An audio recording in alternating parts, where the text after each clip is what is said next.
नमस्कार दोस्तों। आप सभी का स्वागत करता हूँ आपके चैनल पर। मैं प्रशांत। तो जैसे कि आपको पता है कि मैं आज का वीडियो यूपी कांस्टेबल के विषय में बनाना चाह रहा हूँ कि यूपी कांस्टेबल में इतने कम दिनों में आप क्या कर सकते हैं, ठीक है।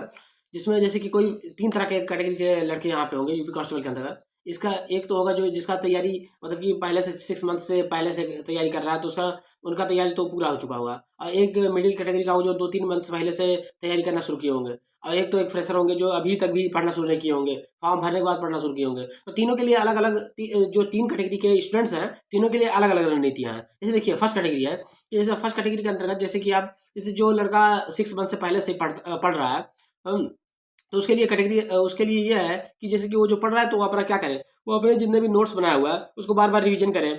जितने भी मैथ्स के क्वेश्चन हैं जो टाइप वाइज हैं उनके टाइप्स देखते रहें। रीजनिंग के जो सोल्यूशन है उनके जो नोट्स बने हुए हैं उनको आप देखते रहिए कि किस टाइप से कौन सा सोल्यूशन हुआ है, ठीक है। और ज़्यादा से ज़्यादा मॉक टेस्ट लगाइए। आप प्रतिदिन एक मॉक टेस्ट लगाइए, ठीक है। और एक मॉक टेस्ट लगाने के बाद उसको ऐसे नहीं कि मॉक टेस्ट लगाने के बाद आप छोड़ दीजिए। मॉक टेस्ट लगाने के बाद उसको प्रॉपर एनालिसिस कीजिए और उसमें देखिए कि कौन से टॉपिक से आपके क्वेश्चन कमजोर पड़ रहे हैं और आप जो नहीं कर पा रहे हैं। तो जिस भी टॉपिक से आप क्वेश्चन नहीं कर पा रहे हैं उसको आप फिर से रिवाइज कीजिए और रिवाइज करने के बाद फिर से पुनः आप टेस्ट को लगाइए, ठीक है। ये तो हो गया फर्स्ट कैटेगरी के। जो मीडियम कैटेगरी का स्टूडेंट है जिसका अभी मतलब कुछ दिन पहले से 2-3 महीने पहले से ही पढ़ना शुरू किया है, तो वो भी क्या करे, तो वो भी अगर उसका सिलेबस पूरा हो चुका है तो वो टेस्ट लगाए। अगर सिलेबस नहीं पूरा हुआ है तो वो मुख्य मुख्य सिलेबस को पूरा करने पे ज़्यादा जोर दे। जैसे मुख्य मुख्य सिलेबस ये हुआ जैसे रीजनिंग और हिंदी पे ज़्यादा जोर दे। बाकी का जीएस के टॉपिक्स को पढ़े वो। और मैथमेटिक्स में अगर उसको कुछ टॉपिक्स नहीं आ रहे हैं तो कुछ कुछ टॉपिक्स जो हैं जैसे सरलीकरण हुआ, या डेसिमल वाला हुआ, डेसिमल फ्रैक्शन हुआ, और सरलीकरण डेसिमल फ्रैक्शन और परसेंटेज हुआ और प्रॉफिट लॉस हुआ। ये सिंपल सिंपल जो 5-6 टॉपिक एवरेज हुआ, 5-6 टॉपिक मैथ्स के खाली पढ़े, बाकी का और मैथ्स के टॉपिक्स पे ज़्यादा ध्यान ना लगाए। क्योंकि अगर उसके बाद टाइम कम है और रिजल्ट ज़्यादा अच्छा लाना है, ठीक है। तो आप रीजनिंग पे ज़्यादा ध्यान सकते हैं। जो मीडियम कैटेगरी का स्टूडेंट है उसके लिए ये बोल रहे हैं हम, ठीक है। अब एक एक कैटेगरी होगी जो कि फॉर्म भरने के बाद अपना प्रिपरेशन शुरू किए होंगे, तो उनके लिए तो देखिए टाइम निकल चुका है, लेकिन फिर भी एक जुगाड़ बता सकते हैं। जैसे कि एक ये हो सकता है कि टाइम तो निकल चुका है उनका, लेकिन फिर भी वो कोशिशों को कर सकते हैं। कोशिश के तहत आपको क्या करना होगा, देखिए आपको कुछ छोड़ना सीखना होगा। जैसे कि आप सारा तो नहीं पढ़ पाएंगे, इतना कम दिन है, लगभग 18 फरवरी को आपका पेपर है, तो लगभग एक मंथ का टाइम बचा हुआ है। तो एक मंथ में तो आप पढ़ नहीं पूरा पाएंगे। अगर ये हो सकता है कि आप पहले से कुछ पढ़े हुए हो, जैसे कुछ पढ़े हुए थोड़ा बहुत आपको हिंदी आता हो या मैथ्स आता हो या रीजनिंग आता हो, कोई एक सब्जेक्ट आपको आता हो, तब एक बार कोशिश किया जा सकता है। क्योंकि वो भी देखिए मुश्किल तो है ही है, लेकिन अगर आप कोशिश करेंगे तो हो भी सकता है। जैसे देखिए इसमें रणनीति ये रहेगी कि जो फ्रेशर जो फॉर्म भरने के बाद शुरू किया है उनके लिए ये है कि वो ज़्यादा ध्यान रीजनिंग पे दें। रीजनिंग के टॉपिक्स को जितने भी है ज़्यादा से ज़्यादा टॉपिक जितने भी टॉपिक्स वो पढ़ पाएँ, जल्दी जल्दी करके उसको पढ़ें, ज़्यादा से ज़्यादा क्वेश्चन उसको सॉल्व करें।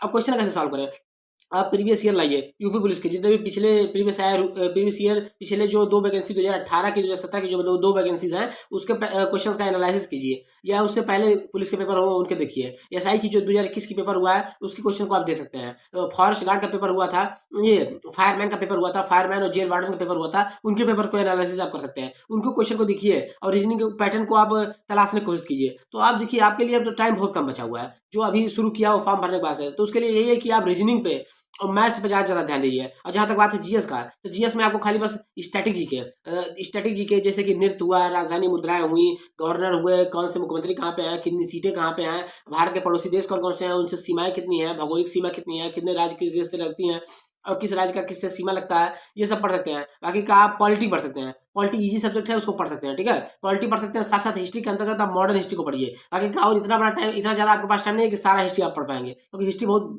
वर्स्ट सिलेबस है उसका। तो आप मॉडर्न हिस्ट्री को पढ़िए, और भी मॉडर्न हिस्ट्री में भी सारा हिस्ट्री नहीं पढ़ पाएंगे आप। मॉडर्न हिस्ट्री में भी आप जहाँ से आंदोलन शुरू हो रहा है आप सीधे शुरू कीजिए 1905 के बंगाल के विभाजन से। बंगाल के विभाजन से शुरू करते हुए आप निकल जाइए आज़ादी तक। इतने पोर्शन को आप तैयार करने की कोशिश कीजिए। और उससे पहले 1805 के बंगाल विभाजन से पहले आप 1857 की क्रांति को पढ़ सकते हैं, ठीक है। 1857 की क्रांति पढ़ लीजिए, फिर उधर प्लासी का युद्ध हुआ, बक्सर का युद्ध हुआ। मतलब सिंपल सिंपल चीज़ों को आप पढ़ने की कोशिश कीजिए, क्योंकि अब इतना टाइम कम है। अगर 1-1.5 महीने में तो नहीं कुछ होगा, लेकिन फिर भी आप एक कोशिश मार सकते हैं। क्योंकि अगर हिंदी और रीजनिंग आप प्रॉपर करके जाते हैं बढ़िया से, तो इसी में से ही 55+37 लगभग 90 के क्वेश्चन करीब पहुंच जा रहा है। अगर इसमें आप अच्छा करके आते हैं तो ऑटोमेटिकली आपका नंबर बढ़ेगा ही बढ़ेगा। तो ठीक है, ये आपके लिए हो गया।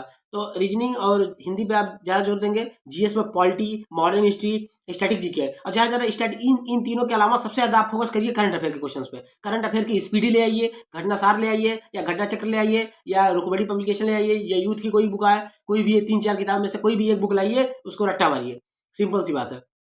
ये हो गया करंट अफेयर के लिए रणनीति। और जहाँ तक बात है मैथ के लिए, मैथ के लिए आप क्या कर सकते हैं? देखिए मैथ के लिए तो आपके लिए देखिए इतने कम टाइम में तो मैथ को करना इम्पॉसिबल है, क्योंकि अगर आप पहले से कुछ मैथ आपको आता है तब तो आप कर सकते हैं थोड़ा बहुत, लेकिन आप सोचिए कि 1 महीने के अंदर मैथ्स पढ़ लेंगे तो मैथ्स 1 महीने के अंदर नहीं हो पाएगा। आपको क्या करना होगा इसके लिए? अगर पहले से आपको कुछ मैथ आता होगा तो आपको सिंप्लीफिकेशन, थोड़ा गुणा भाग, घन मूल निकालना, वर्ग मूल निकालना, सिंप्लीफिकेशन और थोड़ा बहुत आपको परसेंटेज निकालना, ये बहुत 3-4 टॉपिक आपको ये कॉमन कॉमन वाले जो है। डीआई, आप डीआई बहुत अच्छे से कर सकते हैं। जो जिसका मतलब कि 1 महीने में जो पढ़ना शुरू किया, जो फॉर्म आने के बाद पढ़ना शुरू किया है, वो डीआई को अच्छा से तैयार करके जाए, तो डीआई से भी 5 क्वेश्चन आएंगे, ठीक है।